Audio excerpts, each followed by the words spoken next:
My name is Jim Rebmann. My last name is spelled R-E-B as in Baker, M-A-N-N. My name is Robert Reimondo, R-E-I-M-O-N-D-O. You sure you spelled that right? I don't know. I'm at this age, it don't make any difference. Gosh. Well, great. I'm delighted you're here. Hey, Jim, first of all, what did your mom and dad do? What did they do for a living? My mom was a housewife with 6 children. Mm-hmm. My dad was a Chevrolet plant worker on Delavan Avenue in Buffalo. Mm-hmm. That was all of his working days. We had a little one-horse farm that we raised a few crops at home. Kind of a victory garden during that time period? No, it was much more than a victory garden. He had a few cash crops that he supported the family. Yeah, that's terrific. And Rob, what did your mom and dad do? My dad was in the painting business. He had a business with another fella, and my mother worked at the worsted mills. There was 5 of us kids, and he would barter a lot when it come to the spring. He'd bring them vegetables home, plant in the garden. We all lived on canned stuff during the winter. There was 5 of us, and that was mostly what we did. And I had, just for a little more information, I had 3 brothers, Donald, Robert, and myself and my younger brother, and we all 3 went in and draft. He got drafted first because he was older. He went to Germany. While he was in Germany, I got drafted. I went to Korea. While I was in Korea, my younger brother got drafted, and he went to Germany. Wow. So that was I had an older sister and a younger sister. That was the whole family. Yeah.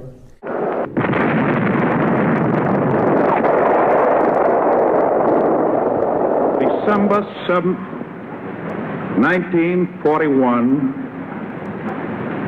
a date which will live in infamy. I was crossing Main Street. I never forget when I heard the news, I stopped. I was just crossing Main Street, just above the Bullfrog Inn there, where Barmore Selstrom would be. There was a plaza in there. And I was crossing that when I heard the news. I don't know if I was in my car or where I heard it, but I was shocked. But I was young, what the heck, we were maybe 14, 15 years old. So just for age, just to put age in it, you were born, Robert, what year? I was born 31. 31, Jim? 32. 32? So he looks a lot older, don't you think? He looks, and not only that, acts older. You can't get around good. Keep it up, keep it up. You're gonna start beating it with your cane. Yeah. No, he took care of me in the service. Don't let no one. If you see I did something wrong, because there was rules we had to go by. Sometimes we get into the gray area of these rules. That works both ways. Well, I can see that you guys have a relationship. Did you know each other before you got into the service? Was there? We never knew one or the other existed until the day we were inducted. Didn't know him from Adam. We stood in ranks together simply because of alphabetically assorted. And I stood next to Bob Reimondo, got sworn in, and we were discharged on the very same day, traveled home a civilian together. It's amazing. Story. Every day we were within shouting distance. Yeah. And it's unbelievable that no other name came between us. I can remember orders coming down with 2 names on it, his and mine. Why, I don't know. I don't even know where we were going then. I couldn't tell you. I mentioned to Phil before the interview here that every one of our promotions, 6 of them up to E6 SFC, Sergeant First Class, simultaneous between the both of them, 1 step at a time. But we were way behind because when we were 3 days in Korea, I was online already. And we were trained as gunners. And a gunner is supposed to be a corporal. We went up there, I think, after you finish boot camp, they give you a $4 a month raise. We were making $76 a month. And I was already a gunner, $76 a month. And then, I don't know what happened. We went up to tank commander. You're supposed to be a sergeant. and I was still a corporal, but you know, it finally caught up with us. But that's just the way things were slow. I don't know. I didn't keep track of that detail. Couldn't do anything about it anyway. Yeah, that's true. He was the money guy, was he? Well, I guess so. No, where are you going to spend your money? We were online all that time, and they give you script. A crap game on the side. That's it. There you go. Yeah. Well, let's just back up a little bit. Were you drafted also? Yes. Yeah. So when you get that letter that says greetings, From your friends and neighbors. yeah, Uncle Sam wants you. yeah. What did your reaction? Did you know it was coming? Suspected it, but certainly didn't hope for it. What did I do? I started crying. No, it wasn't that bad, but it wasn't a nice situation. Then they had a little going away party for me at home, Mom and Dad, a few of the neighbors. See ya. What was your experience during World War II? You would have been early in high school, maybe, or junior high school, but did you follow the war? I think I was still in 8th grade at the time. Yeah. And I can remember during class, once in a while I got caught at it, I would draw dogfight pictures with fighters flying at one another, machine gun, tracer bullets. That was my interest in World War II. Not that I really was interested in it, but that's the way I approached it. And I had 2 cousins in particular who were in the war, World War II, brothers. One of them shot down, missing in action. That was a sad situation for the family, but he, thank the Lord, was later located and came home safe and sound. Both of them did. But they also had the opportunity of making a rendezvous. I think it was in the Philippine Islands. They were both stationed Far East Command, they call that. Other than that, World War II, certainly glad to, right to this day, I enjoy watching the history films, Pearl Harbor or things like that. Did you keep track of the person? How did you keep track of what was going on? Was it the newsreel, the radio, the newspaper? No TV, obviously. No TV is right, and mostly newspaper and things that you hear on the street. Talk to friends who, I don't know how they come up with their information, but that's the way you follow it. Was it talked about in school? Was it a part of a classroom conversation? Very little that I remember. Yeah. Bob, what was your experience on World War II? Well, as I got older, I read a lot of books. I read all the books on Iwo Jima and the Wake Island. You know, they had regular books, and it was just that chapter of the war. I read a lot of that.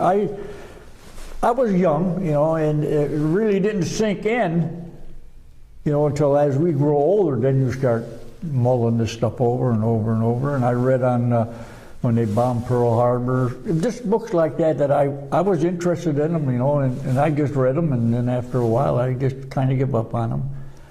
Likewise, was there anything during your going to school days? Now you were in Jamestown, right? Yeah, I went Faulkner, Faulkner, okay. Yeah. And so you would have been, would that have been brought up in class at all? Was it any history teacher saying, here's what's going on? No, I can't remember any of that. You know, like I say, the war quit in 45. I was probably 8th or 9th grade, someplace in there. Yeah. And they didn't have that much going on in school that I can remember. Do you recall any of the neighbors family members losing people during the war? Do you remember that? Any of that kind of emotional neighborhoods, the stars going up? I think it was quiet. When I can remember, like I say, when I heard the announcement that the war they're signed a peace treaty, I think it was. I imagine there was the big cities that celebrated, but in our towns it was just quiet, just like nothing happened. You know, I mean, it happened and people talked about it, but there was no big parade or nothing like that I can remember. When you got your letter that said greetings, from Uncle Sam. What was your family's reaction? What was your reaction? Well, I knew I had to go because my older brother was in already, and I knew I was next in line, and I knew my younger brother was in line after that, and all three of us, just like that, bing, bing, bang. And I accepted it because I knew there was no way you were going to get out of it, you know what I mean? Because my brother, he was in, and he was in Germany already, and when they called me. But the thing that really bothered me is after we got out of boot camp, this is getting a little touchy here. Now, my mother had one son in Germany already. Now I'm home, and my younger brother's driving me to Buffalo to the train station so I can go to Korea. And I could hear her hollering and crying for a whole block down the street because we lived on a dead-end street. It just bothered her, you know, that she knew I was going to Korea, and I might not come back. But the other two, they went to Germany. The younger one, I don't know, but the oldest one, I know she felt bad, but I don't ever remember her crying because he went into the service. But once she found out where I was going, then that was a different story. Yeah. Did she write you a lot? Did you guys have a lot of, when you went in the service, did your parents, were there a lot of letter writing? I wrote just to my mother, and I wrote to my aunt. She had a son my age that was in Korea. And I just started with a girlfriend, and she wanted to write to me. I said, okay, we'll write. But my dad, I would never write about what was going on. I always write the sun shining, or this is what we had for supper, or I never would write about what we did. But my dad could read right through that letter. Because, boy, he said something after I got out that it floored me. And I'll tell you right now. I must have been out of the service 2 or 3 weeks. Got up one morning, 6 o'clock, we're having coffee, just him and I. He sat there. He never asked me about the war. He never asked me how anything went or anything. Never. 2 weeks. So this one morning he says to her, he says, son, he says, tell me what it was like over there. I just looked at him. Can you ask him to be a little more explanatory on just starting with a girlfriend? Sure. Yeah, talk about your girlfriend that was just the beginning. Okay, just let me finish my dad. And my dad asked me, like I say, how it was over there. I says, Dad, all the money in the world can't buy that experience. I never want to go through it again. Mm-hmm. And my dad never asked me any more questions about the war. He must have been reading through them damn letters that I was writing to my mother. Did you appreciate that he didn't ask? Oh, yeah. He never told me. He never told me that he was reading through them letters, or he knew what was going on, and he knew that I was omitting a lot of stuff. He never told me that. And that's just what I told him. I said, I never want to go through it again. So. Now, to your girlfriend. Yeah, let's get to the important stuff. I just met her just before I went in, and in fact, I didn't even meet her parents because I only dated her once, and then she said, now you're going to meet my parents. I said, whoa. I don't, you know, but I met them, and it was right after that we went into the service, so, yeah. What happened to her? Well, me, just out of a cold blue sky, of course I had a younger sister, and they were together, and they met each other, you know, they knew each other. So I'm in boot camp. We were in Fort Knox, Fort Knox, and I get a letter from her. She says, my sister and her want to come and visit.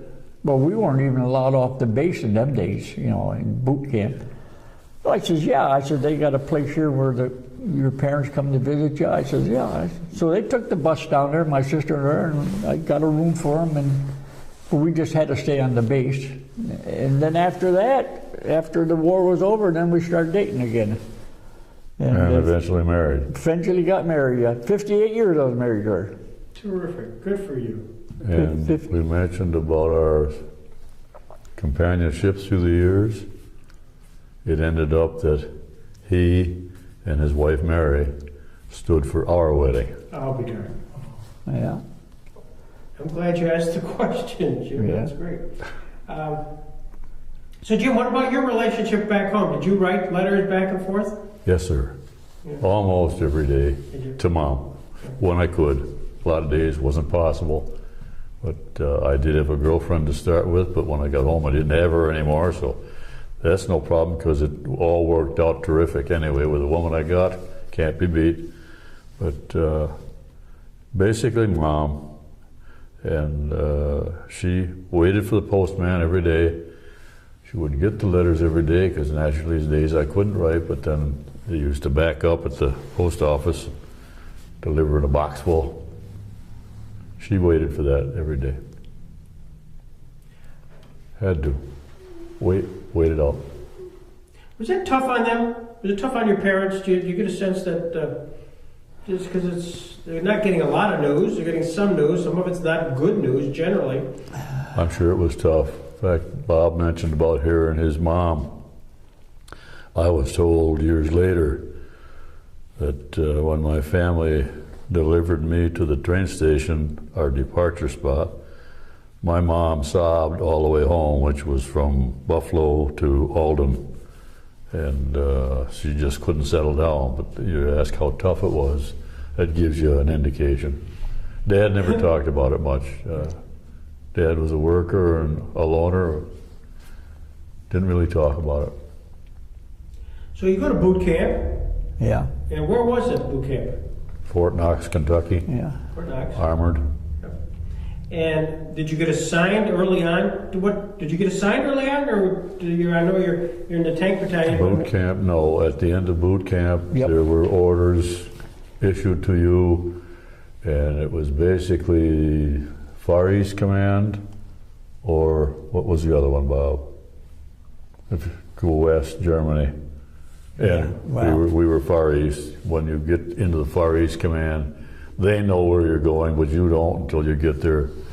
Where did we land? Incheon or Sewell? First, we first went into Okinawa. Remember the ship? Well, summit? yeah, that was just an overnight stop. A ship. Then we went into Japan. Then we went into Busan. Speaking of that, I don't know if I'm off the subject or not. This will probably get scratched, but I'll tell it anyway. We ended up in San Francisco by train, out of Buffalo, Chicago, troop train, I don't know how many days. Camp Stallman, California. That's it. Stallman. Boarded the USS Randall. Yeah. That's what we went over on. Randall. You're right. That's what I'm talking about. USS Randall. This guy took sick.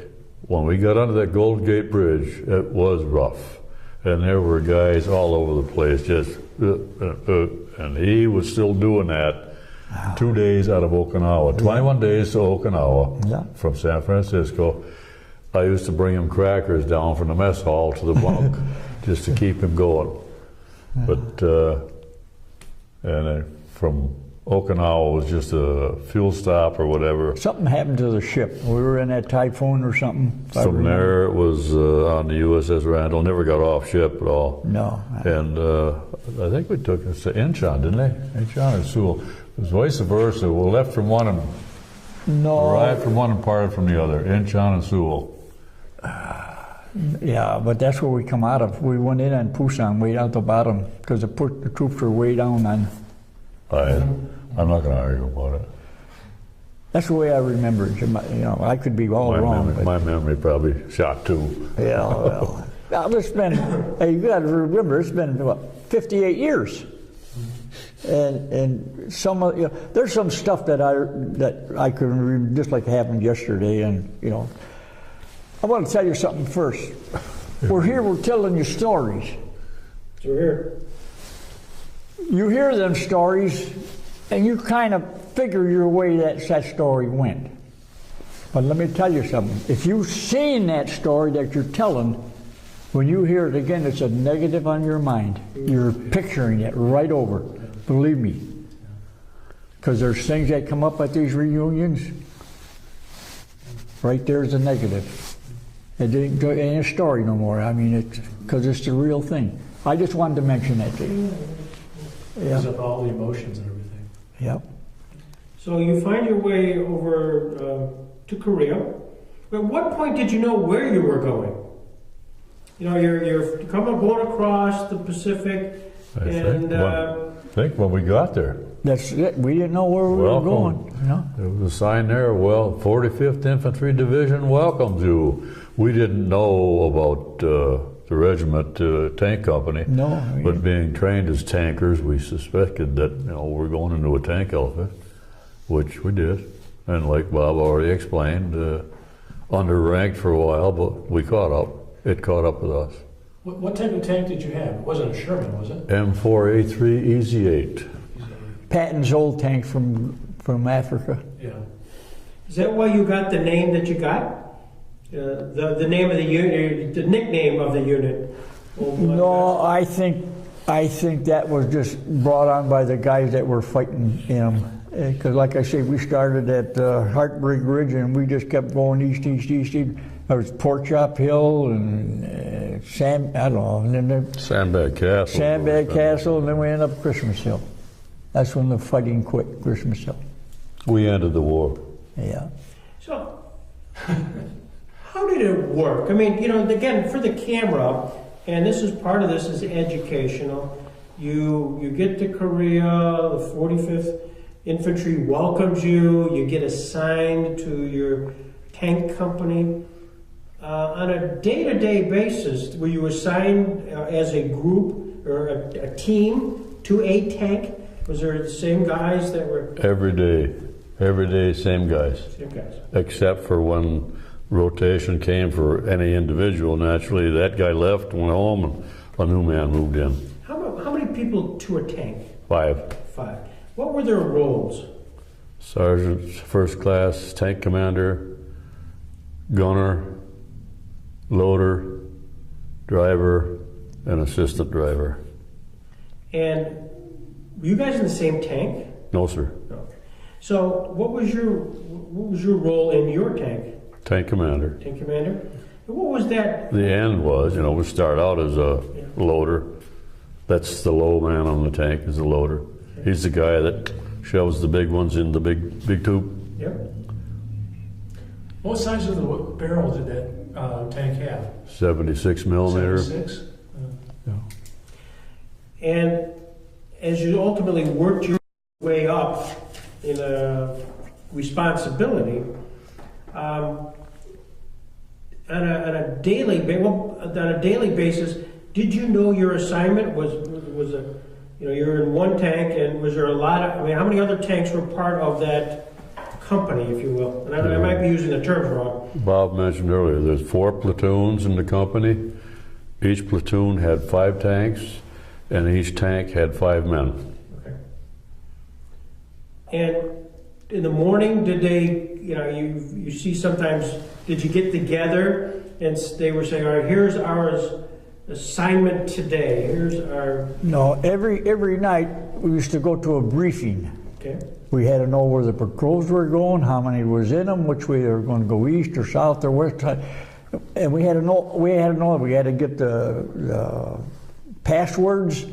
We had to get all that stuff. That was the tank commander's job. Then he'd come back and then he'd give it to the rest of the guys.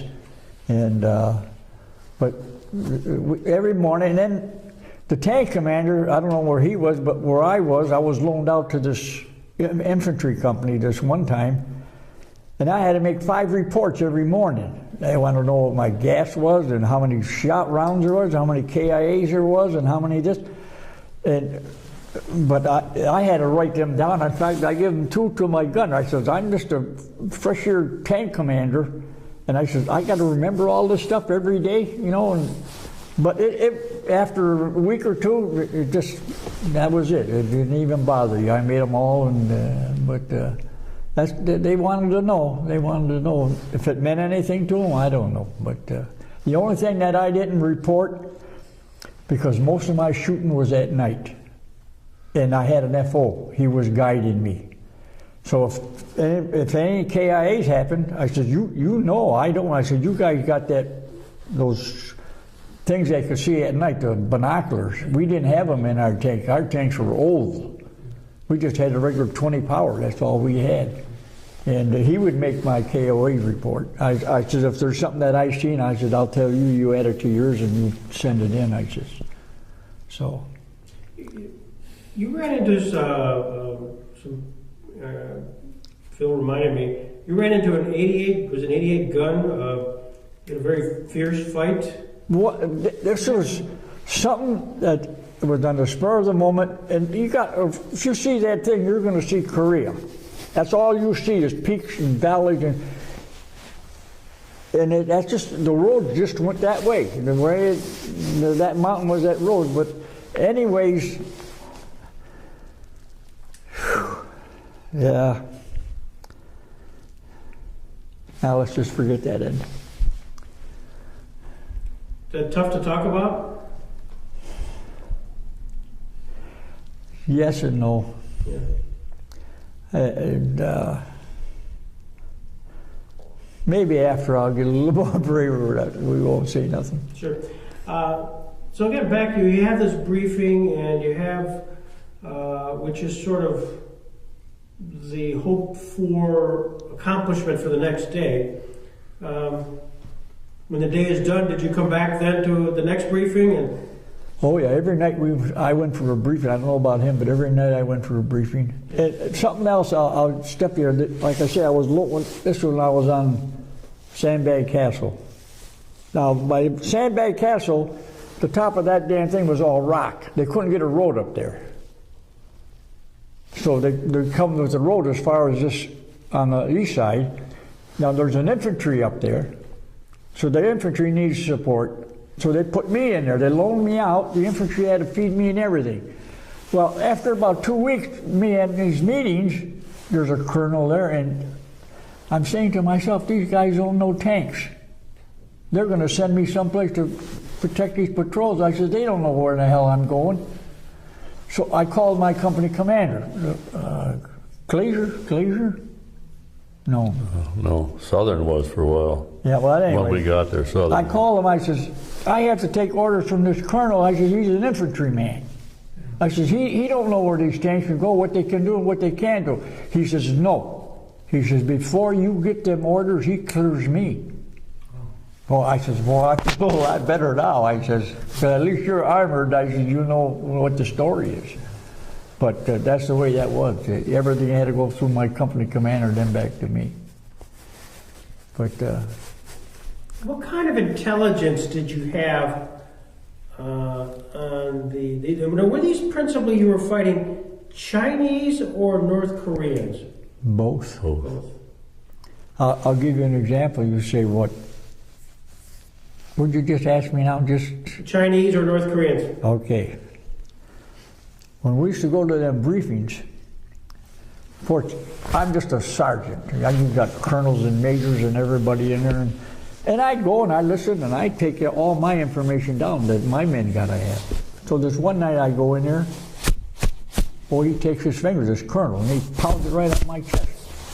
He says, "You're a thorn in them enemy side." I said, "I know." I said, "I'm raising hell down there." I didn't need nobody to tell me where to shoot except an FO. I said, "I took everything on to myself. I had to save them 5 guys in my tank." And I did, not that it was me, but I did raise hell. So he's pointing like that. He says, "They're going to come and get you." He says, "You're on their list." He says, "They don't like you." I said, "Well, I can see why they don't like me." I said, "When's this going to happen?" He said, "We don't know. Our intelligence just picked it up that they're going to come and get you."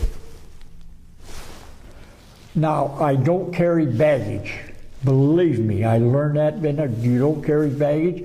I went back that night. I worried about it. After that, I forgot about it. 2 days later, I don't even remember what he told me. Maybe a month or two down the line, "Tonight's the night." I said, "Tonight's the night for what?" He says, "Tonight's the night they're going to come and get you." I said, well, that's when Southern was our company commander. Yeah. He gets the news. I don't. I just get the news. I'm going to do the same thing I did for how many months up there. So I'm sitting there, and you got to understand this. 2 or 3 o'clock in the morning, you could see the blazes going from these guns. But you don't know who's who down there. So you don't shoot unless you get word from the FO. So I sit there. Nothing happens. I don't carry no baggage. That's good. And I didn't know until we had a reunion up in Michigan that when he asked the question, And then he wrote a nice letter to this Chuck Myers, because I didn't have a computer. And he wrote this letter on the computer. What he did when he found out they were coming to get me. Now there were 3 guys that had satchel charges. That's how they get you. They throw them on the back of your tank and it goes down and blows you up. And but he had 3 infantrymen with them damn night glasses out in front of me, and I didn't know. No one ever told me nothing about this, but they were out there and they eliminated these guys with the satchel charge. And I never knew that until after the war, quick, maybe 40, 45 years after. I still got the letter home in my album that he wrote, what he did. And I went up and I thanked him. I said, "You saved my butt." I said, "I want to thank you." Shook his hand and he signed my book, because I had his book, and I just signed my book. But he was good. He a lot of things that went on, but Just curiosity, how do you think they got that intelligence? Was there somebody infiltrated in the North Korean? I don't know, maybe you know better. Leakage. Leakage, that's what it was, leakage, yeah. Talking to the wrong guy. You didn't know everybody that was there. You definitely knew the guys in your tank and the majority of the guys in the company, but there's always some. We had Koreans assigned to our tank. What'd they call them? ROKs, Republic of Korea. Yeah, that's what it was, ROKs. They were learning. And it was up to us as tank commanders to train these Korean boys. So after we left in the years coming, they would have an idea what tanks were all about, and they were supposed to take over the tanks and the U.S. boys move out. I lost my train of thought now. Go ahead. Talking about leakage. Leakage, yeah. You don't know, I had 2 ROKs in my tank. You have no way of telling, or I'd call them a spy. They'd get the information from in the company area, talking to the tankers, and somehow get the information back to their people. And they took a lot of prisoners too, because I could still remember this. It was in the wintertime. There was a lot of snow on the ground, and I was sitting up above this trench line. I knew the patrol was supposed to come back in, and I think there were seven guys in that patrol. And I'm sitting there, and I can hear them talking, and I know they're talking English. I said, "That's our patrol coming." And you can see them. They were all dressed in white with the snow, and on the side of the trench is black. So one goes by, and you're right in front of me. I'm up here. They don't see me. I'm against a black wall from a piece of. And one guy goes by, 2 guys, and all of a sudden, about a minute and a half later, another guy goes by. And I said, "Man, that was the 8th guy." So I hollered to my gunner. I said, "Ferrari," I said, "Did you see that?" He says, "No, I wasn't looking." I said, "There's an 8th guy on that patrol." So I get hold of the company commander. I said, "How many guys are on that patrol?" He says, 7. I said, "You got a 3rd guy or an 8th guy following you. He's about a minute behind you." So I can hear the orders come. These guys just split like that from the trench. And it was a North Korean. He was giving up. He had his gun loaded and everything. And then they took him in, and of course then they drill the heck out of him. They get information that way. But that I remember that's how they got some information. And what the information was, I don't know. But Was it true that they were wearing like canvas gym shoes? They didn't have regular boots? oh, they wore everything. I see them. Well, the guys were dead, but they had rags on their feet, tied like if you had a scarf, you wrap it around and you tie it. Yeah.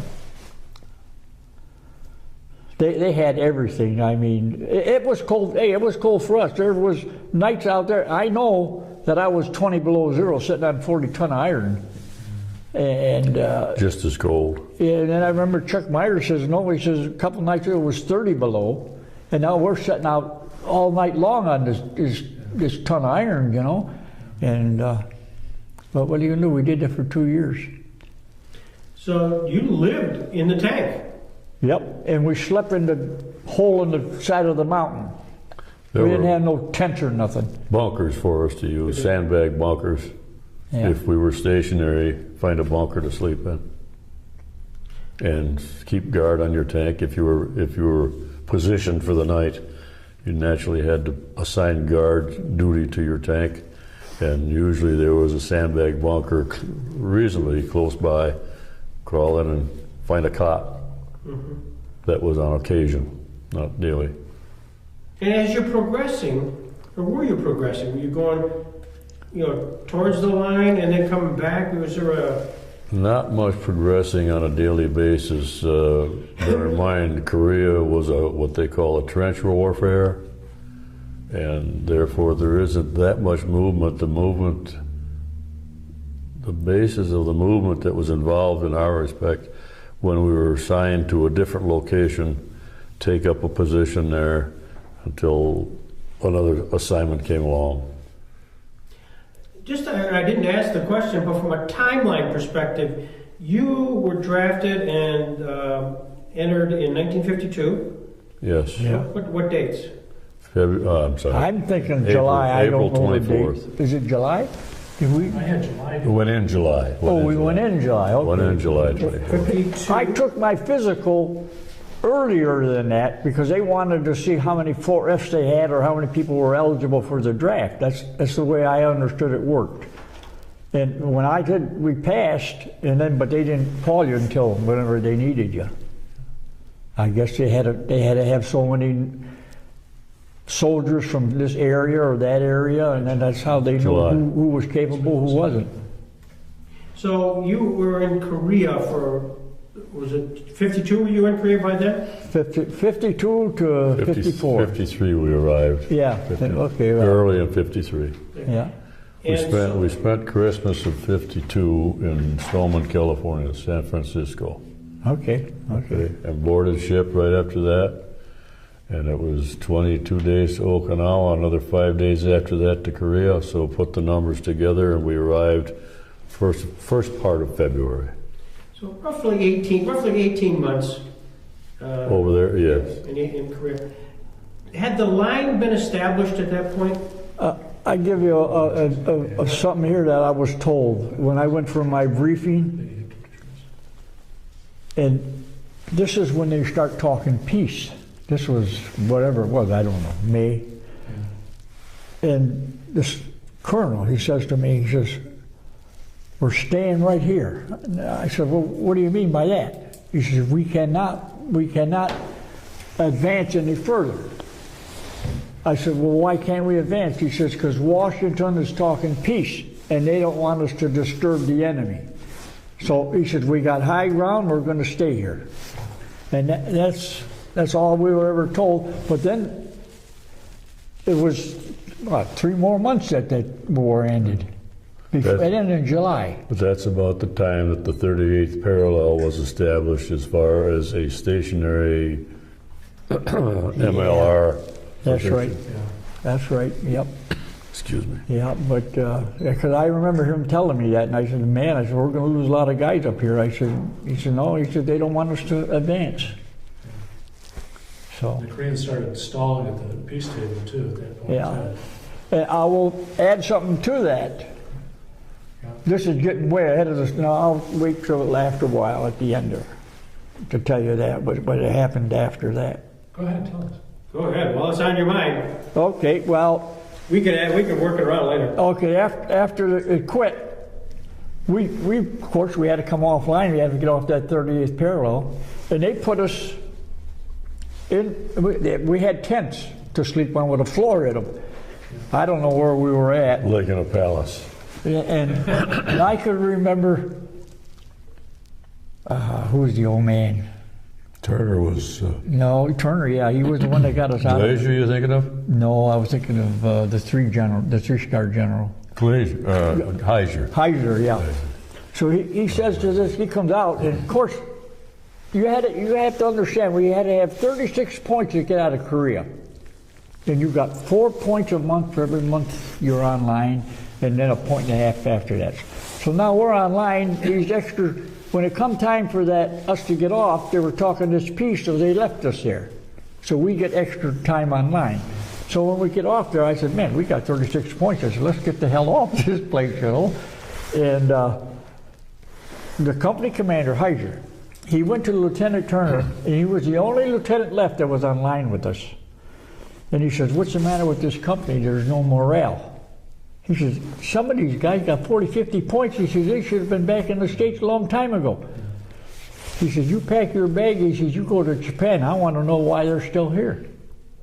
So he packs his bag. Japan he goes. A week later he comes back. We're all down there waiting to know what the story is. And he says, no. And he says, they tell me you guys don't have your points. So he goes and tells the old man that, the company commander. He says, they tell me.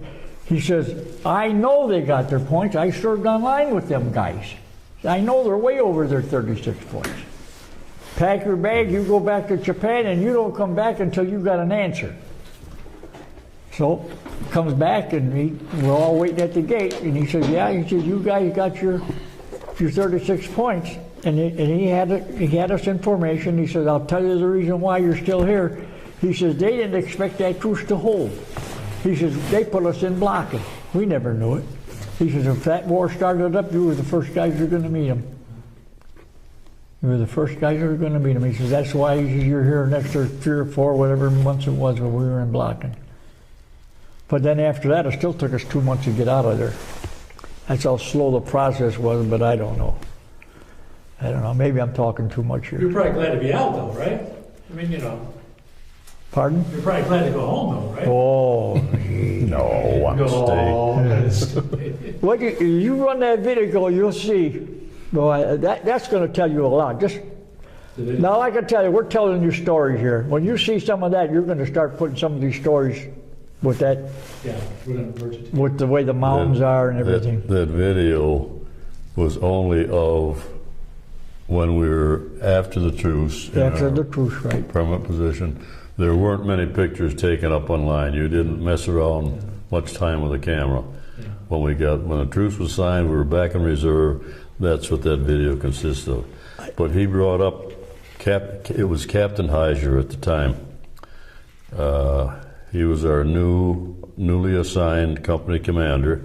He was a captain at the time. He was a West Point graduate. And he did us a wonderful job of serving as our old man. Mm-hmm. And after, I think it was probably around 50 years, we had a reunion at our home, Pat and myself. Captain Heiser, who ended up a retired 3-star general, he was invited but had previous commitments. We were that close to having a 3-star general present at our reunion at our home. But after the fact, communications grew with, his name is Roland Heiser, they call him Ron, Lieutenant General retired. Here's one of his letters addressed to Pat and myself. Dear Mr. and Mrs. Rebmann, dear Pat and Jim, your last letter of your lovely Christmas card stated that you plan to be in Florida during the period of February 21st, 28th. Do you have a schedule? We certainly would like to see you. Now, this is a 3-star general saying, hey, we'd like to see you. Please let us know your plans and we will schedule something. We trust your holiday was pleasant. We have 2 daughters, their husbands, 1 granddaughter. The remainder of the family, including 4 great-grandchildren, were in Madison. The youngest is an 8-year-old. Obviously, this thrills Gwen. This is the kind of communications that was established with Captain Heiser 50 years later. And I think it was 5 or 6 consecutive years after that, we rendezvoused with him and his wife, my wife and I, in Florida. And they took us to some of the pretty swank places. Oh, what's the Ritz? The one place you took us to eat. Which Ritz Hotel is it? Yeah. He was responsible for building the Ritz Hotel, is it? Yeah. Big command. He treated us every year. Couple of years I tried, Ron, let me take the tab. He says, Jim, when you're in Florida, you're my guest, I take the tab. Yes, sir. And he was very interested. Now, of course, he's been in there 30-some years, from the time he left us. So when he took us to dinner, and I asked him, he was sitting next to me, I says, what's the difference in them tanks they have today Oh, yeah. compared to what we had? Yeah. And he looked at me and he says, No comparison. no comparison. He says, everything they got on these new tanks, these range finders and all this new scope, he says, that's all my doing. He says, the minute they came out, I went down and I said, you work on that until you develop something for that tank. If it was a range finder, see, because we had a gyro stabilizer in there. If your tank was moving, you know, you go up and down, and you got a target, it was about a second or so difference. Yeah. He says, you'd always miss your target unless you stopped. Yeah.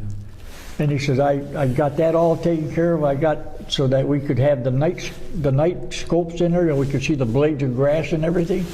Boy, that stuff was, if we would have had that. Now, did he serve in Vietnam? Did he serve in Vietnam? He was in charge of all the armored all over the world after, when he was the 3-star. He was all of it.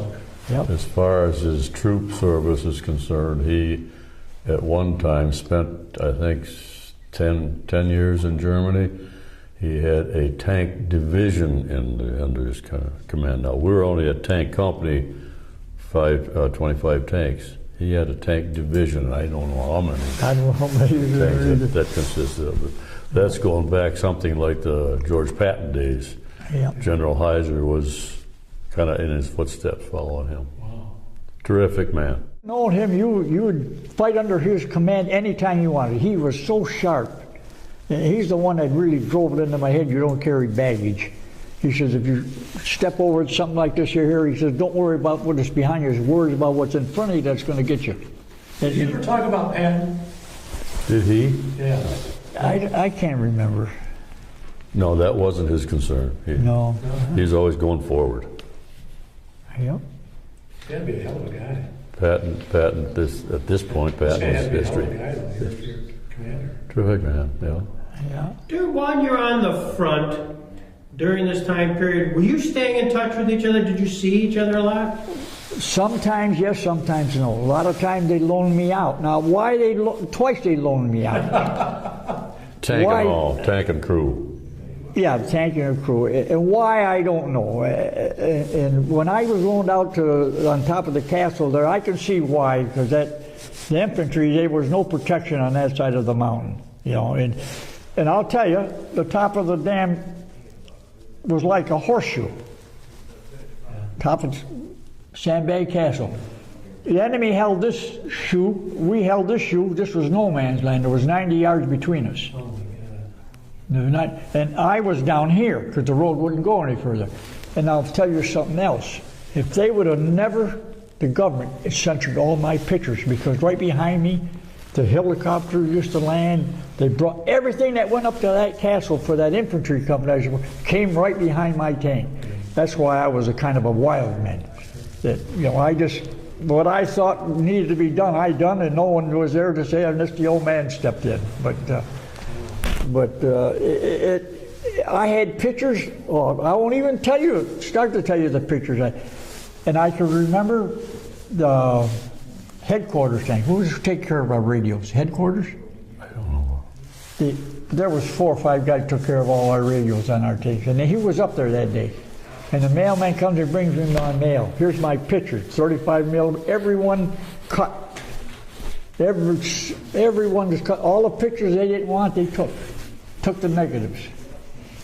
And I told him, I said, there. I said, that's what I'm getting. I said, I changed. I used to send them to Hawaii someplace, and then I started sending them to Japan. They still cut them out. But I'd have that war right on my scrapbook. But they took everything. Yeah. I don't know if they didn't want anything. If they didn't want anything known. And one time, I was on the castle, and I looked down there, and I could see about a mile down. There was a road came up the mountains. It was, you know, in and out, and all these red flags on their bumpers. And every time you get a big wheel, you got the red flags. Yeah. And I even told my gunner, I said, who in hell's crazy enough to come up here? I said, and it was a colonel, and he had this girl with him. They had their flag jackets on. And she was a reporter for the New York Times or something like that. And I remember he come over there and he asked me, Sergeant, yeah, and that's me, and he introduced me to this girl. And he said, she's a reporter for the New York. And it wasn't 30 seconds after that, a round comes in, the dirt flies, he grabbed her by the, he got in that Jeep, turned around, and away they went. That was the only girl I seen in how long? In a year or so. God, but he got Enough of that interview, right? Yeah. Pardon? Enough of that interview. Yeah, that was it, boy. When the dirt flies, he was getting out of there. He did blog up there. I could see that. Gosh. Oh, Was it sort of a sense, almost as if, because there were so many mountains you had there in Korea. I mean, it was not flat terrain. Did you feel like it was kind of mountain after mountain? It was just... It is. That's what it is. All that mountains. thing's There's going to nothing show but you mountains. mountain after mountain. Nothing but mountains. Yeah. Did you gauge, were you able to gauge your success rate, if that's even a term? I mean, you had an objective, and yet it was really trench warfare, sort of like World War I a little bit. I'll tell you, the trench warfare was really with your infantry. Yeah. I could tell you stories that I won't even. And that was, what was Communist Day? May Day or something? Communist Day? What's that? Communist Day, May Day or something? May 1, yeah. May Yeah, 1, May that was, 1. oh May boy. Day. May Day. That's another story right there. I got that's where I had pictures. They took every damn one of them. Did you get a sense as to how the war was going? I mean, you're there for 150, 180 days. I don't think we ever were briefed on how we were doing. I mean, they throw us into something that we had to help the infantry out, but I don't think we ever. I never went to a meeting where they said, "Well, we're progressing and we're doing this." I know some of the guys that were in charge, like maybe Ridgway or someone there. He said, "We can't beat these Chinese." He said, "We're going to stay right here and keep knocking them off until we get them down to our numbers, and then we're going to advance." I can remember guys saying that, but as far as us progressing up there, we didn't hear that. Jim, did you hear anything? Obviously, I think before you got there, MacArthur had been let go. Was that a conversation at all in in the ranks? No. Oh, I'm sure a few political comments about who was President Truman at the time. Yeah, Truman was president at the time, and then I think Eisenhower took over the Right. division. Yeah. You talk about those kind of things, especially opinion amongst the troops. If it were you, who would you vote for? This kind of thing, but nothing in terms of reports in progress. So you guys just sort of you saw each other throughout that time period.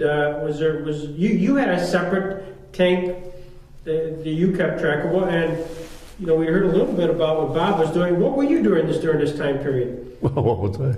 Similar to what he was doing. Yeah.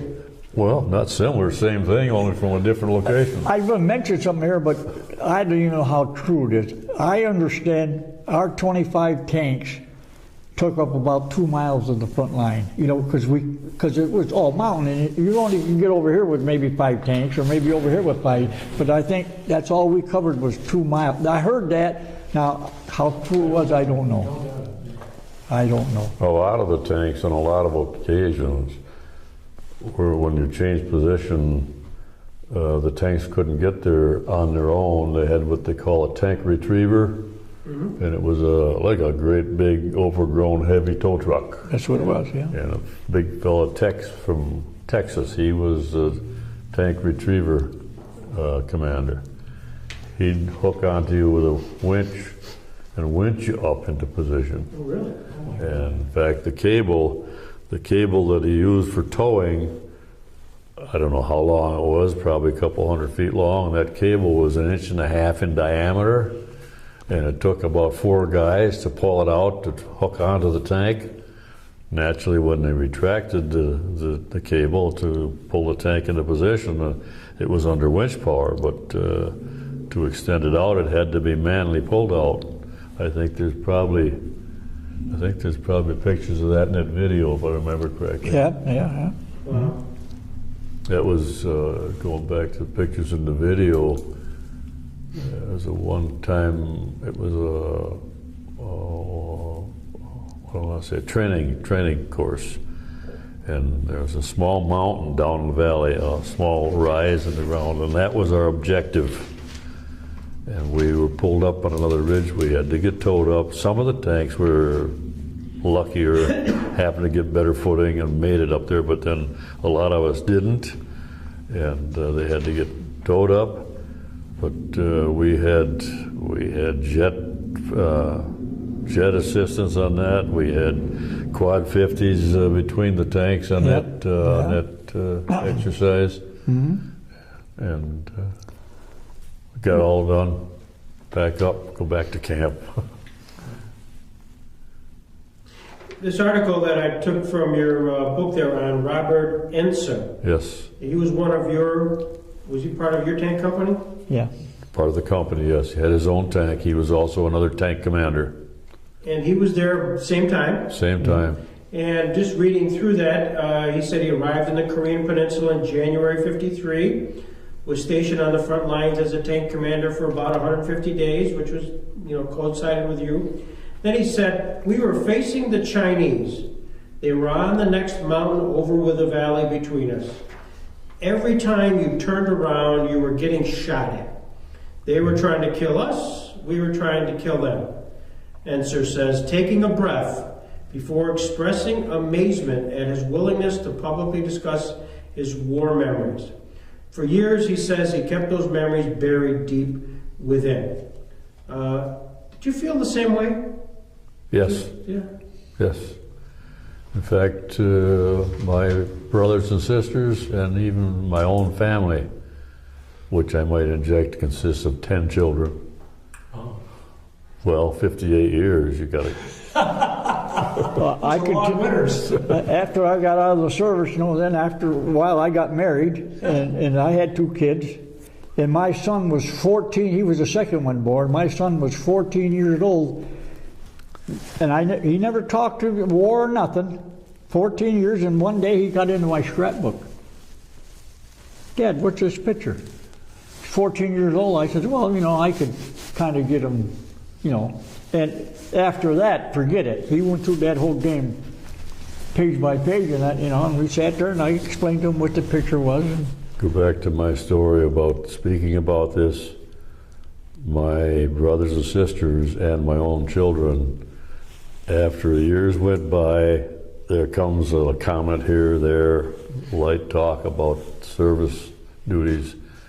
They always comment later that, Dad, you never talked about being in the service, which I didn't. I mean, that's history. It's behind us. Yeah. Why should they have to know about, especially the blood and guts part of it? But in answer to your question, no, we didn't talk about it. Like Enser says. For him, he talks about an experience where somebody was talking about, it was a brother-in-law talking about the Vietnam War, and then somebody looked at him and said, Dad, you never talked about the war. He said there were memories that he had wanted to forget. But in looking back, the 83-year-old veteran says he came to realize that the enemy was human just like him, and that he felt that now it's publicly, he should be sharing the experiences so his family would understand it.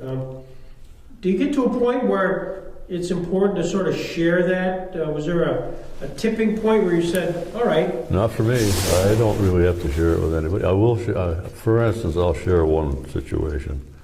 Being in a fixed position on Sandbag Castle, around the mountain from this guy, they used to kill our guys sniping.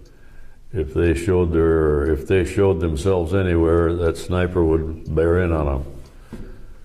Did any of you read the book, The Sniper? If you did, it'll give you a good idea what I was doing, only I was using a 76 millimeter, not a 300 millimeter, Yep. not 300 caliber. Yeah. They used to cave through the mountains, tunnel through the mountains, and they'd poke out the face of the mountain facing us. They'd have a firing position from there, and you could see I don't know if they were Chinese or Korean, but you could see them stick their heads up. Pretty soon you'd see the rifle come up and you'd hear a shot. Well, they were picking our guys off. I used to take the 76 millimeter. We were allowed to do some shooting ourselves, not just our gunner. I'd go up there and get zeroed in on those guys. When they stick their head out to pop one at us, I'd let a 76 go at them. And if you hit anywhere near them, a lot of times the projectile would enter the cave and then you'd see a good explosion. And you don't talk about that because what was that guy who had his head out the hole? He was just another human being like I. Did he have a family at home? Did he have a girlfriend at home? Why talk about that stuff? It's history. We were doing our duty, doing what we had to do, and let it go at that. Enser went on to talk about that he had his share of close calls, and the 2 members of his tank crew were killed, 5 other guys were wounded. At position, he felt he was lucky. Did you have similar experiences? One time. I didn't eat for 3 days, believe me. I was, like I say, I was loaned out to the infantry. And I had to walk over a quarter, I had to climb a mountain and get in a trench and walk up to where they were feeding the infantry.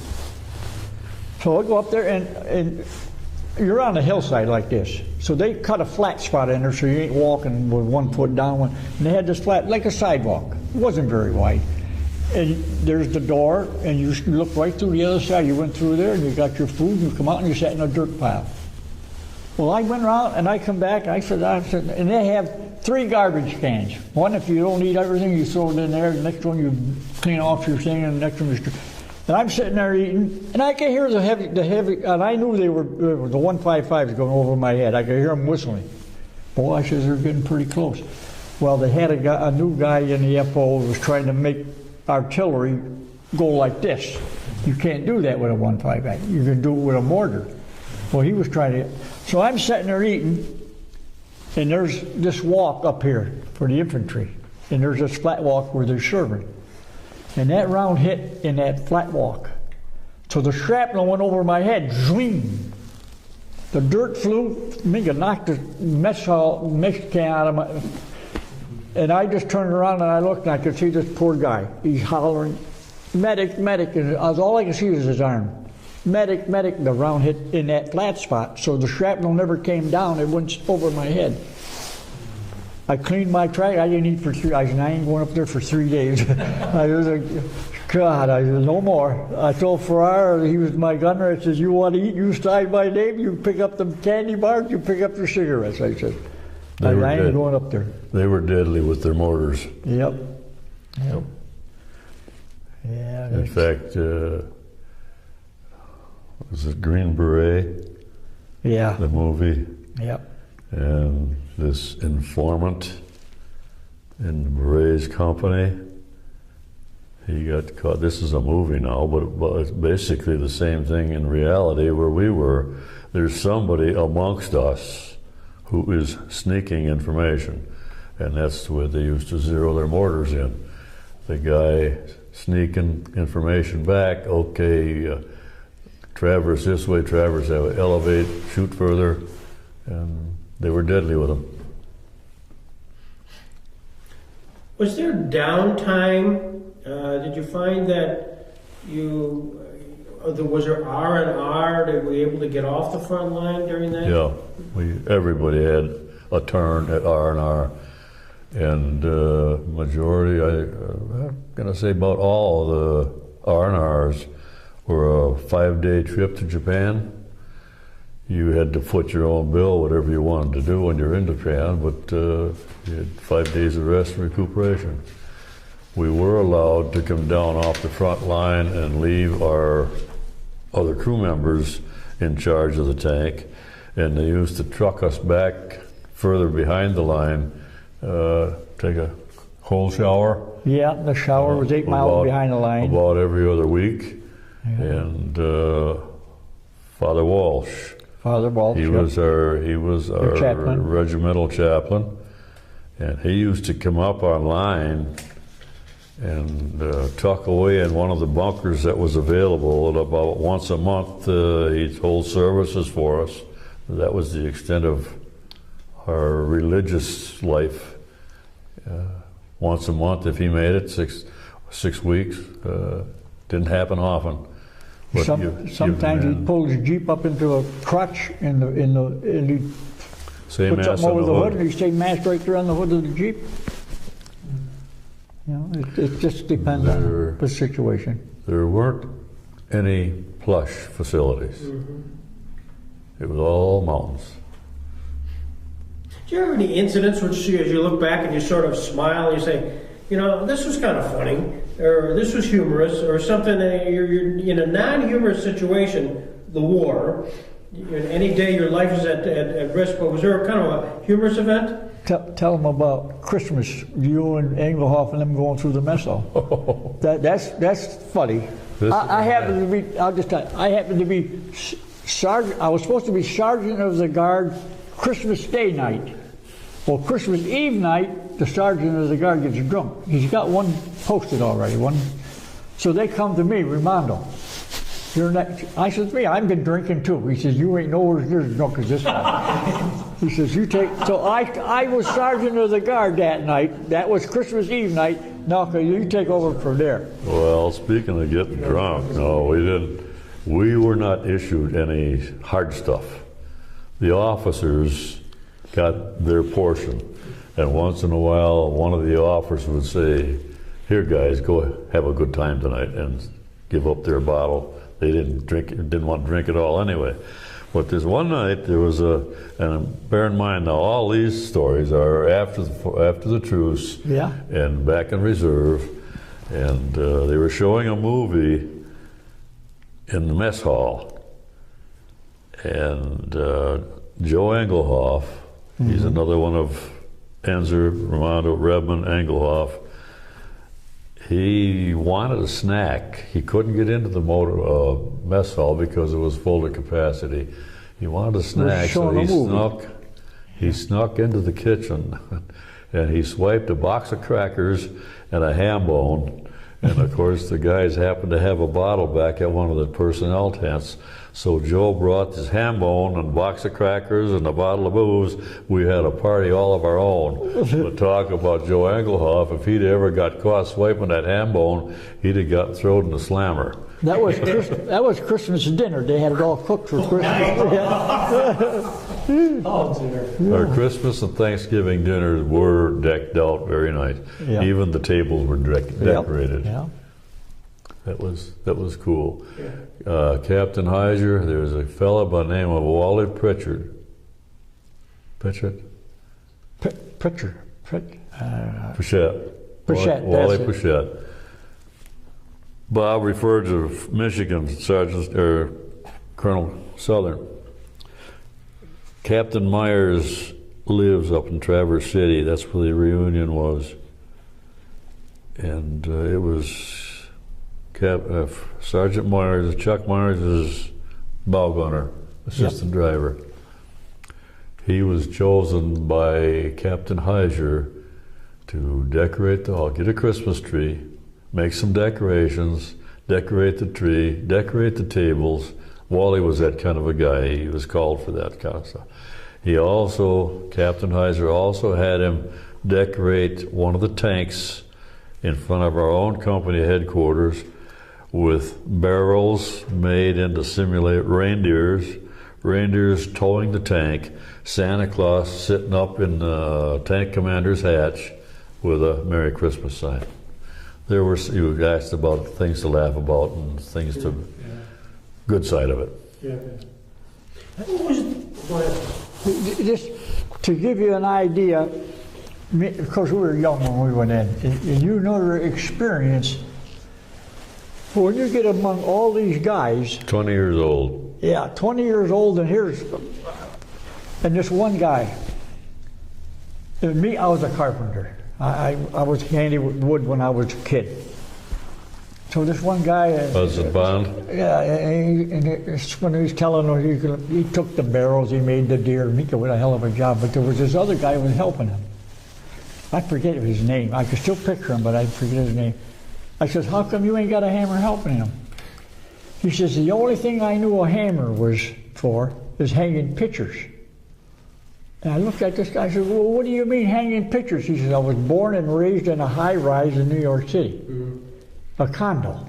He says, and the only thing we use a hammer for is hanging pictures. He said, we didn't pound nothing.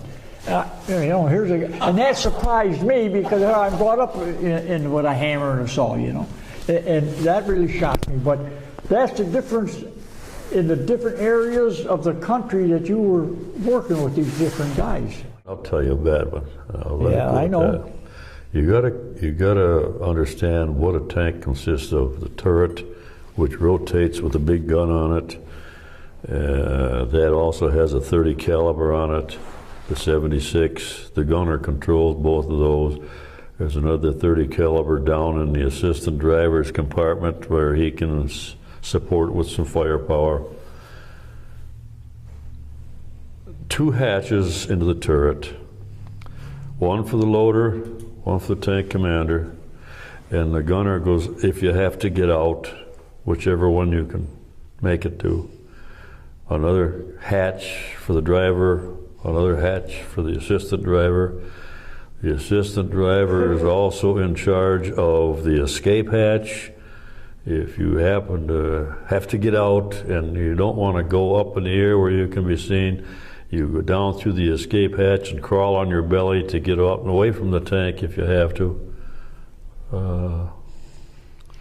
Getting back to the Southern, it wasn't our tanks. No. It was our company tank, but it wasn't one of ours in position. And I told you earlier that those Chinese were good with those mortars. And there was 2 guys in that tank at the time. And they plopped a mortar right into one of the hatches with those 2 guys in it. And can you imagine what kind of sausage that made of those 2 guys? That's why talk about it? It's tough.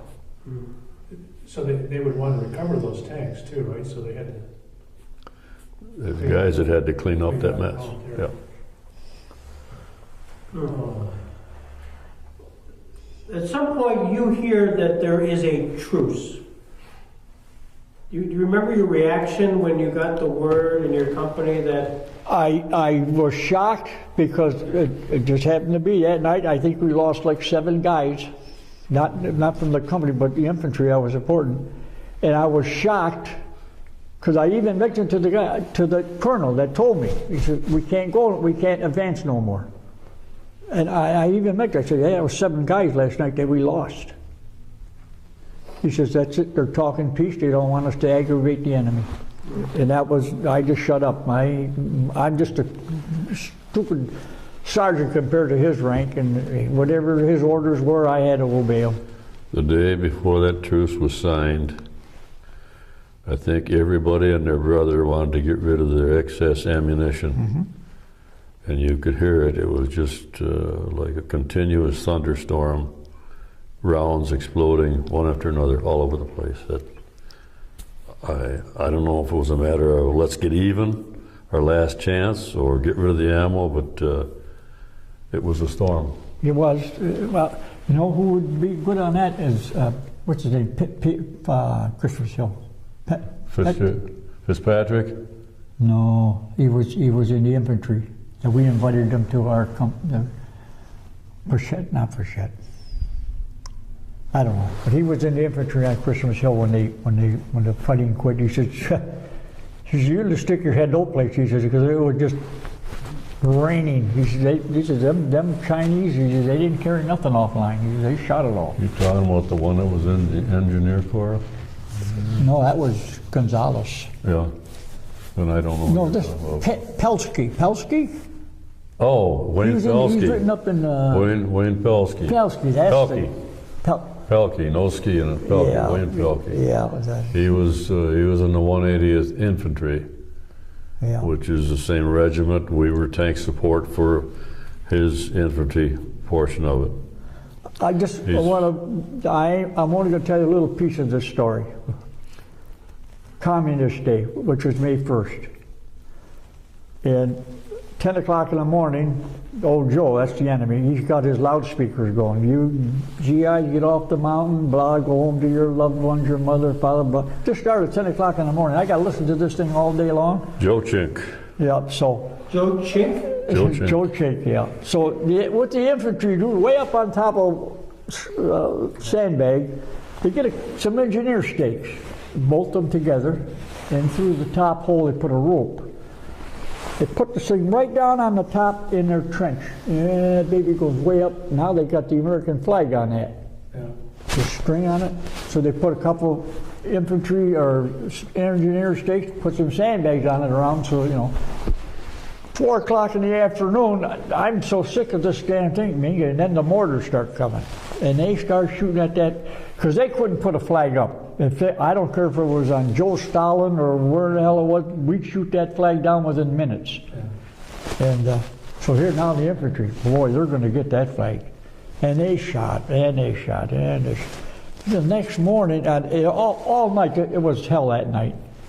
And I looked up in the morning, I could see, and they could cut the one string that held that flag. And if you see that image of Iwo Jima, they're raising that flag, first thing I thought of. I said, man, where the hell's my camera? And the string was out and the flag was ripped. It was all there, but it had a big rip in it where the shrapnel went through it. But they never got that flag down. Never got it down. Yep. Oh, that made me feel proud that I was fighting for the United States. It really did. I see that flag the next morning because I went through all night and they had quads up there giving me air support and everything. But boy, that old flag was still flying the next morning. Yeah. God. How much memory has that thing got? A lot, a lot. Again, back to the truce. Was it a time for celebration or just relaxation? Both, I think. I think it was more quiet than anything else, because when they moved us, we went into where we didn't know where we were going. You know, it wasn't where we celebrated. I imagine we did celebrate some, but I think it was on the quiet side. It was an interim spot. The one we rotated from, the company area that we rotated from, naturally, that was the last one we stayed in. Yeah. But there was one in between, departure from the front line to reserve area, the last one we were in. Yeah. That was temporary for what, a week? As I recall. I don't remember. I do remember I got a package from home. Mom sent me a package. She knew I liked brownie cookies. And here comes this package. Opened up, brownie cookies. But what happened was there was a can of shaving cream in it that let go during shipment. So I used to pass around my cookies, but nobody take these. I will say this, you talk about, this is after the fighting quit, we were back, we were sleeping in tents then. And I had my gunner, his parents came from the old country. Rusty Farrar? Rusty Farrar. Remember, I always called him Rusty, and you found out his name was Ortega, because I could never find out where he went. We have a reunion, I looked. But anyways, his mother would pack him the packages, and all Italian, everything. They pick the sausage, they dry it, they made the cap. Man, you know, I'd look at, and I was Italian, and I knew what he was eating. These guys never seen it. Him and Engelhoff and Ender and them, they didn't know what they said. So he come in there and he Bob tasting, you know, and I said, boy. So one time he comes with a package and he got it there, and I said, what do you got wrapped in the tin foil? Oh, he says, secret. Takes the tin foil off, there's a loaf of bread. His mother cuts the bread in half, takes out the center, puts a bottle of wine in there, and wraps it back up. But his parents had everything, boy. I mean, so one time the mailman comes and he's throwing the packages on the tent. This guy here in Engelhoff, and now they break into his package. They know what's in there. And when he come, he said, save me. He come, he said, just save me some. He never got mad at these guys or nothing. Of course, they didn't eat that much either. You know, they just wanted to taste the food.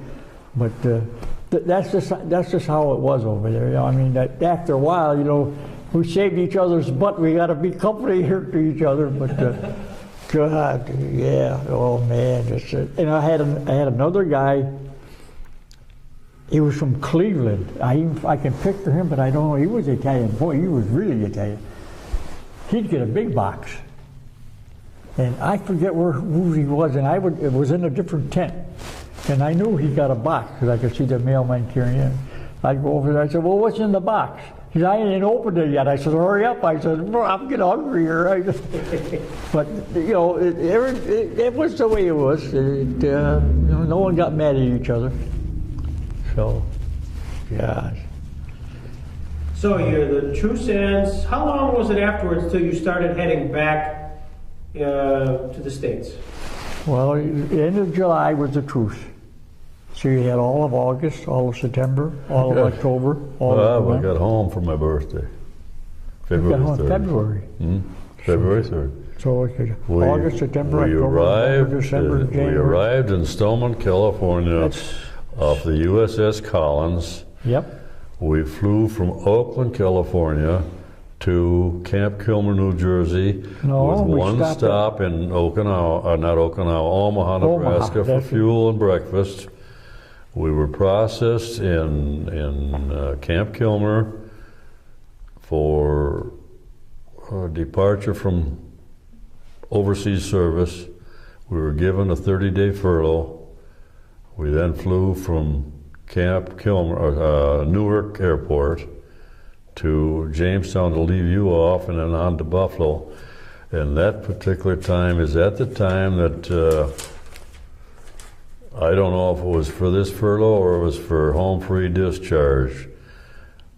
We were supposed to be let go that night. Yep.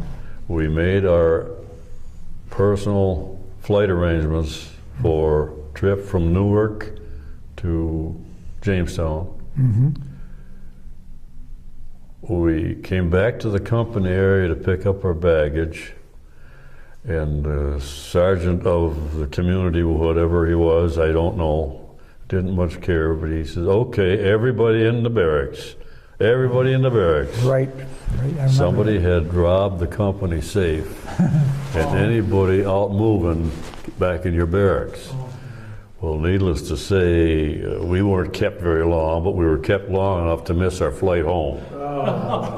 We were So slipping Bob airport and then. I spent the night, talk about a lonely, Yeah.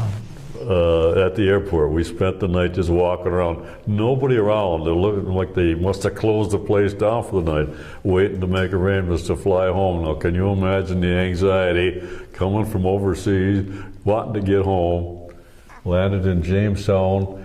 Your sister's birthday was the same day as mine. Yep. That's the day we landed in Jamestown. And then, of course, I flew on from there to Buffalo to my home. Yeah.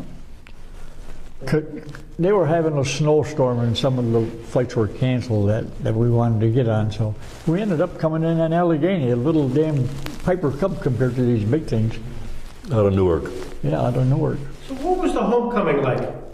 So you come home and see your mom and dad for the first time in a long time. What was it They like? didn't know. Nothing. They didn't know I was arriving. That's right. Expecting it sometime in the near future, but I didn't let on.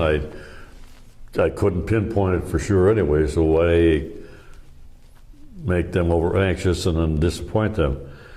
But I arrived in Buffalo Airport, and I hitchhiked out to a restaurant next to home, which I knew my dad frequented on his way home from work.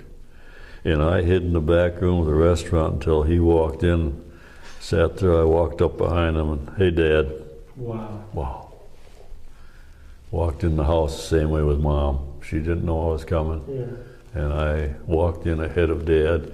She was expecting him home from his work at Chevrolet plant. And, "Hi, Mom."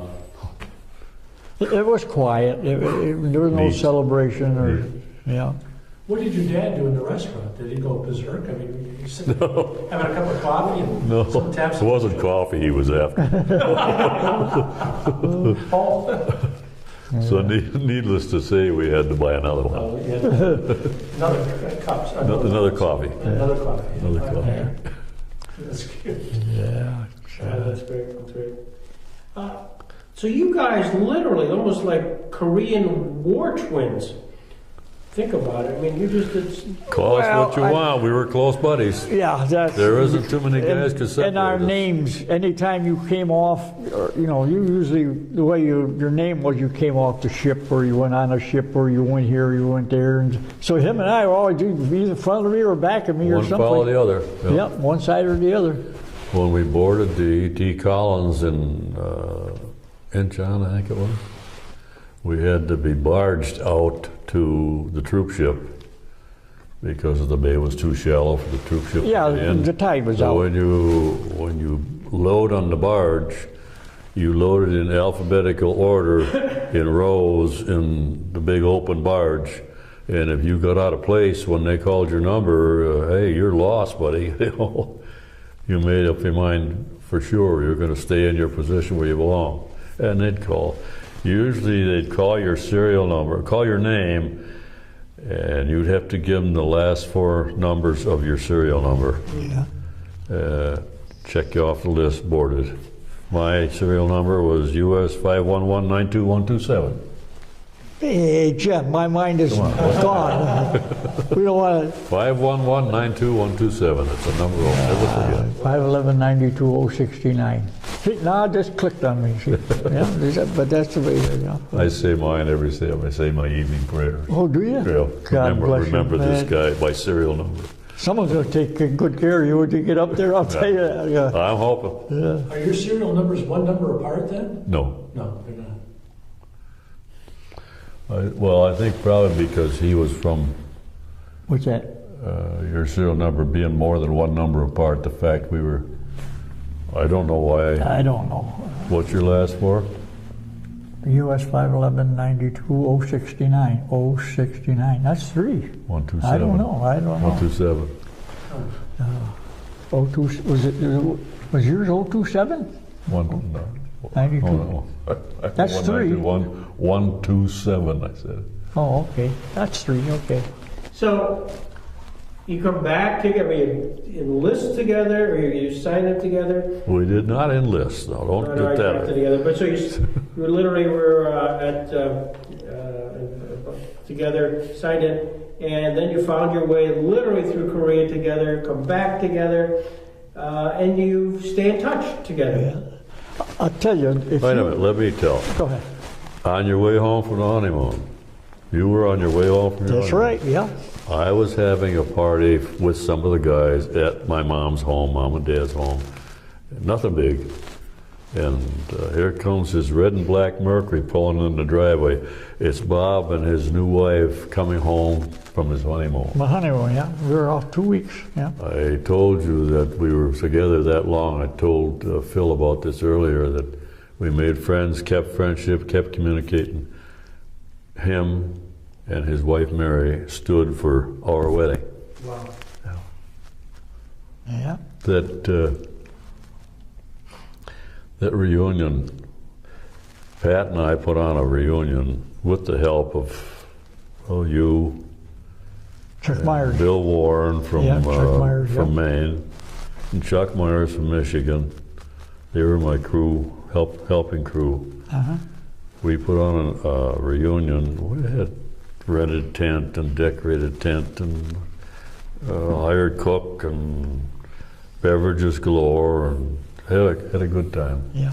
I was assigned by my wife to locate the guys, and I've still got my books full of comments from my phone calls. I made hundreds of phone calls. She went on the computer and something about People Finder, and I suggested a name, and she'd go down through the People Finder and she might find a name, a given name, maybe 15, 20, 25 listings of that same name, first and last name both.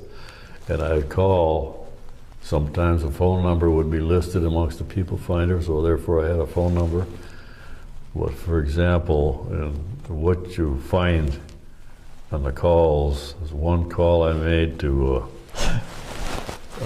Bell, Moses Bell. Moses Bell, that's Looking the guy. for Moses Bell. He was Chuck Myers' tank driver. Big, burly, black fella. You didn't want to get on the wrong side of him. Tell him about that. No, you tell We'll him. tell that one. Anyway, my procedure. Go ahead. You got to kill your killing. It's gonna No, he I tells would it dial to the number, and I'd get an answer. I says, "Hello, this is Jim Rebmann calling. I'm looking for a fellow by the name of Moses Bell who might have served in the 180th Tank Company in Korea during 52 to 54. Is this the right place?" And this one particular call. Yes, it is. Well, may I speak to Mose?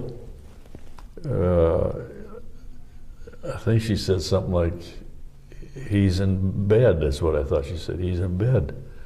I said, well, when can I speak to him? She says, you can't. And now I understood. He's dead. And these are the kind of calls you get that here after this is 50 years now we got out. And you run into some of these, and that's when we found out, that's when I found out for you for sure what the name of your gunner was. Yeah, the right name. Yeah, you found it out. But going back to Moses Bell, after the truce, reserve, and they had a non-com club, non-commissioned officers club. And tank company used to get a truck, a 6-by, and we'd get trucked over to the infantry company's non-com club. One night, everybody hated to see the tank company because most of the tank companies were bigger guys, and I can't say stronger, but more determined, whatever. If the tank company moved in and they each took a separate table in a group, the infantry boys didn't want to mess around too much. Well, one night a brawl started. And I mean a brawl. And we remember Moses Bell somewhere picked up a 2x4. Oh, gee. It was about 3 foot long. He took that thing edgewise and caught this guy right on the back of the cold, cocked him for good. But like I say, you wouldn't want to meet Moses Bell in the dark if he wasn't feeling good. Yeah. Is that what you wanted me to tell you? What's that? Is that what you wanted me to tell about? No, that's all right. No, that's all right. Yeah, that's all right. You know, he was Chuck's driver. Yeah. Mose Bell. And you would think that nobody else has that name. Well, there was probably 3 or 4 of them listed. I didn't have to call anymore after that one. I couldn't find them. Correct me if I want to make a statement here, but I think when we first got to Korea, we didn't have any colored persons on our tank. Is that right? Very few, if any. Then after a while they started infiltrating. Yep. And at the end when we Same got, with the ROKs. what's that? The same with the ROKs. Yeah. Because I always remember that, and I didn't know if I was ever right on that or wrong. That's why I just wanted to question it with him. Well, in the video, you'll see the Thanksgiving dinner or the Christmas dinner being served. Yeah. And, you know, the guys are serving out of 10-gallon pots. This side lined up and this side lined up. You can tell which side was the cooks. They're all colored on this side. And the other personnel coming through the other side. Let me tell you another little There's story. nothing wrong with them. No, there's nothing. I'll tell another little story that talk about the colored people. And I was on my tank. I was running with 4 guys for over a month. I didn't have no bow gunner. So out of the clear blue sky, here comes this Jeep, and here comes this color guy, and I mean colored, Mississippi. And he's got his duffel bag, and he unloaded him, and the Jeep driver was named Zaire, was it? He said, Bob, here's your replacement. I said, when did this here go ahead? Here's your replacement. That's what they told me to bring me. So he gets out, and I'm going and I'm interviewing this guy. You know, if I want that gun, the front gun to be there, I want protection. You know, I got 5 guys here. So I'm interviewing, and it's just like you and I hear a round go off over in Ripley someplace. You don't even register. I think this guy jumps up and his eyes get big and he's looking around. think I said, this guy's shell-shocked, you know? So I said, here, I said, go in that tank. I said, take all our communication stuff off, sit on it, and I said, clean them. Take all the dust. So I'm going on, and pretty soon some rounds come in, and boy, he gets up again, and he's looking, and now he's looking to see what we're doing. And this bothered me. I said, this guy is, he's gonna tighten up. I said, you know, he's gonna just tighten up. So I went, and he comes in, and it was, especially if a closer round come in, then I'd go hide and I'd watch him.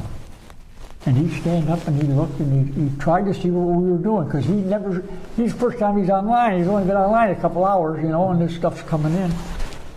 And so I went and talked to him again, and I showed him where his bunk was, and I says, tonight you ain't coming on my tank. I said, you got to get more used to this, these rounds coming in. I said, so I told him where to go.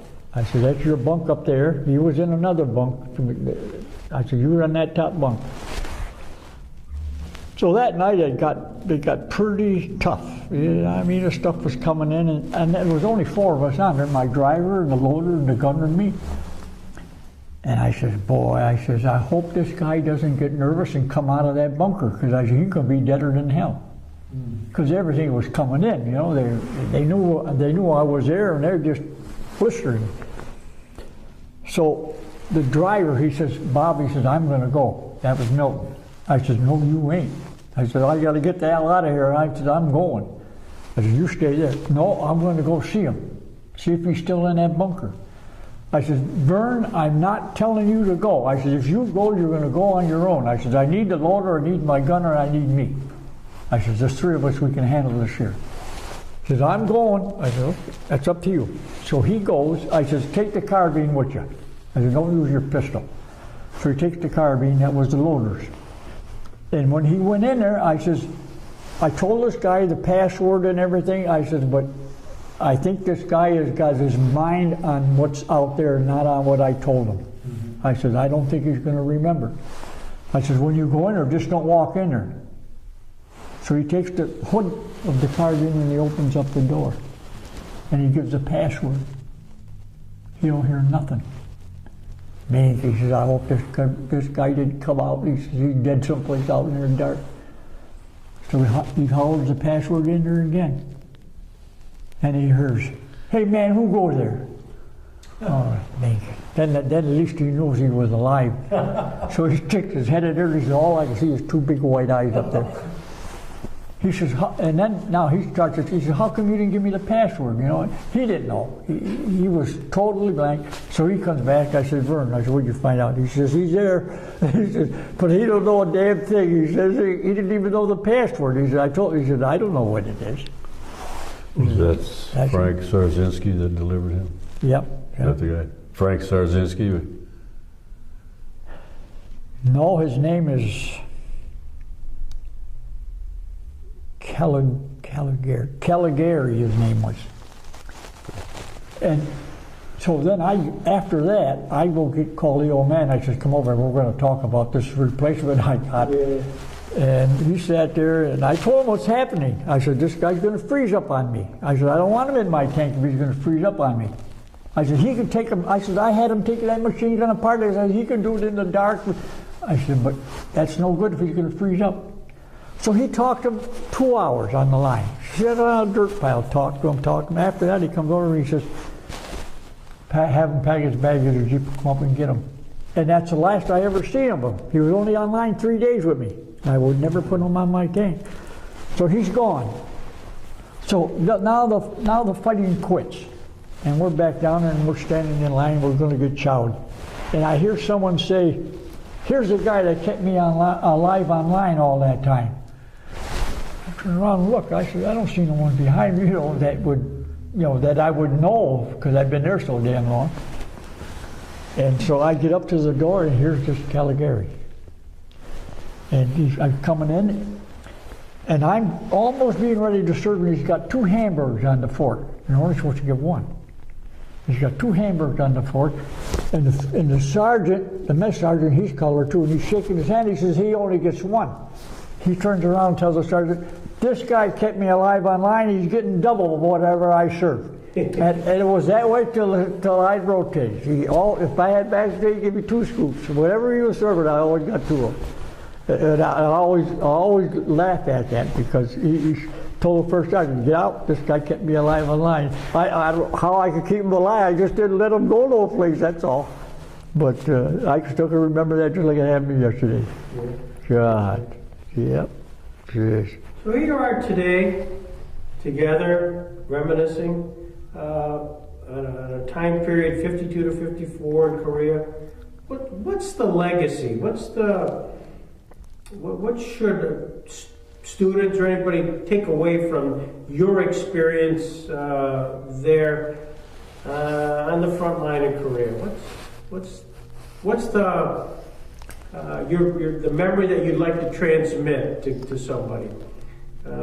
Is there something special that you'd like to convey to? I don't know as if I've ever given that a thought. I never give it a thought either. I certainly would advise don't volunteer. Well, like you said earlier, you wouldn't give up the experience for nothing, but don't want to do it again. Once is enough, one time around. One time around's enough, yeah. Do you get a sense that experience, what that did for you in the rest of your life, in your career, your work career? Did it? I'm sure 99% of us made better men out of us. Certainly more responsible. I mean, when you're in those kind of positions and you got, like Bob was referring to, you've got 4 men under you that you're responsible for, that doesn't come easy. It's a big responsibility, and these are the things you learn. And I got a lot out of it. Some good, some bad. I would say, to me, I forget about it, but then, like, when we have a reunion, usually your tank commanders are sitting at one table, and we talk loud, we're all deaf anyways, but then they would get into some of the war stories. Oh boy, that lit your brain right up. And then when I go away a day or so, then it's nothing, but while we're there talking, this guy used to say what happened here, there, and that I wouldn't say it excited me, but boy, it bring back memories. I tell you, they were right there. And why I don't forget them, and I would forget them until someone mentioned something, then it'd bring that thought to my mind. That's about, I know I missed 2 years of our life, 21, 23, 24, whatever it was, but what are you going to do? Yeah. So. You were called. Yeah. Judy, we salute you. We thank you for doing that. Thank you. You are welcome, by all means. Now, one thing I will say, when you guys run that tape of his wife made a beautiful job. There's going to be a lot of questions you're going to see you want to answer. Yeah, but you have to kind of fill in there. Well, this DVD came to me as a complete surprise. Right. I think it was probably for Father's Day or something to that effect. And when I unwrapped that little package, realized what it was, I put it in the player, brought back some tears. Yeah. She did this all on her own. I had taken my slides, scanned them, put them on file in the computer. She's a computer bug. She took the computer and she put these slides together, and how she got them in the position that they're in, I'll never know. I just helped her to get everything synchronized. I said, you were here before you were here, and you were here after this. He had nothing to do with this thing. No, my wife did it all by herself, and right. how she got them so close to everything correct. She also put some captions on them. Yep, beautiful. A few captions she put on her own. But after I watched the video a few times, I asked her if she minded if I would make just a few corrections, because naturally she was guessing at it all, and she wasn't 100% right, but close to it. She had a spot where she wanted the picture of an American flag. We have one out in front. She was out in front with her camera, trying to get a picture of that flag, thinking I wasn't there. I came around the corner of the driveway and what are you doing? What the hell are you going to do now? I thought she was out taking pictures of the shrubs that she wanted to redecorate or something. But, and she added patriotic music to the whole thing. You'll enjoy seeing it. You'll really enjoy this, I'll tell you. It's gonna, at the end, it's gonna get to you. Of course, you'll get to you. Yeah, well, we look forward to seeing it. And this is thrilling for us. Thank you for making the time, for coming in today. This is great. I know there's maybe, Phil, you can hand that framed item and maybe tell us a little bit about what's in the frame. That's a shadow box my wife had made up.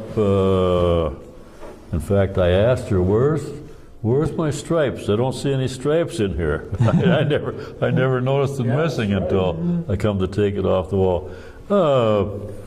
Insignias,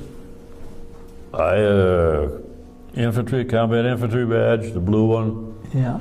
A picture of me, I think, I don't know where. Okay, I got a 45th patch on, so that was probably when I first got over to Korea. That's our infantry emblem, 45th Infantry Division. Yeah. This is a letter from, let's see, I want to get these right now.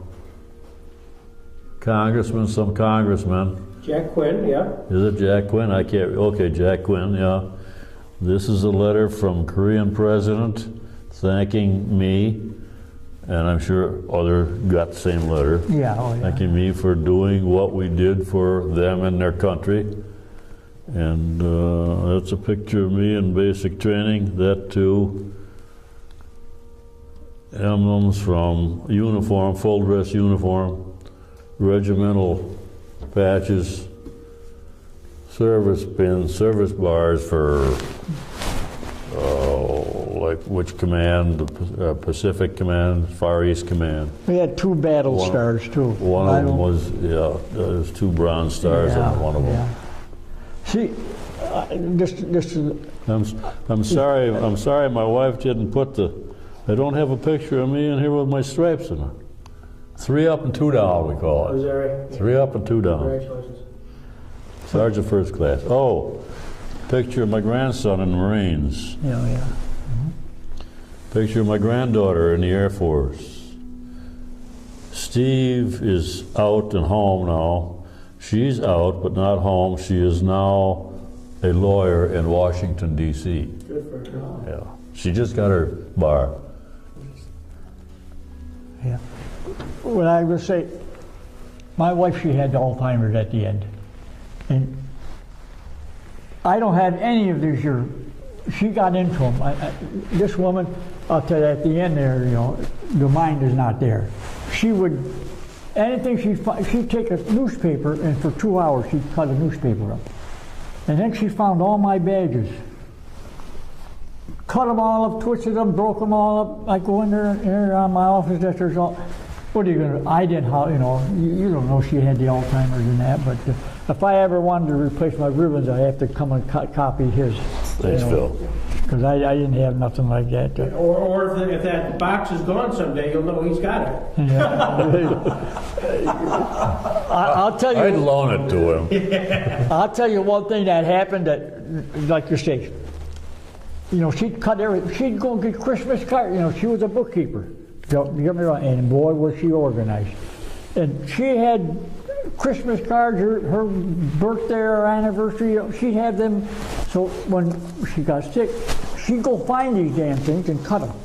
She'd stand 2 hours at the counter, just cut. Never laid down, never sat down, slept, just cut. So one morning, I used to get up 5 o'clock. I look on there, and here's just all these are cut up pictures. These cards, these Christmas cards are everywhere. And I look on there, and just one piece. July 17th, 1954. I said, holy hell, that's 38 years ago. I said, that's the day I got married. So I sit down and eat. I said, I'm going to find out where that card came from. That's 38 years old. Well, when the hell she found it, I don't know. So I eat. So I come back. Now I'm starting. Man, it took me a while because there was a pile of, and it was from her mother on her wedding day. And it was just something that I wanted to personally know where that card came from. But it was from her mother. Yeah. So. Do you guys get together much now? We used to get together all the time, go to dinner. No, he said every couple of months we see each other. Yeah. Usually meet halfway for a lunch or something like that. Yeah. And this is a special day today. This is something out of the ordinary, I'm sure you know.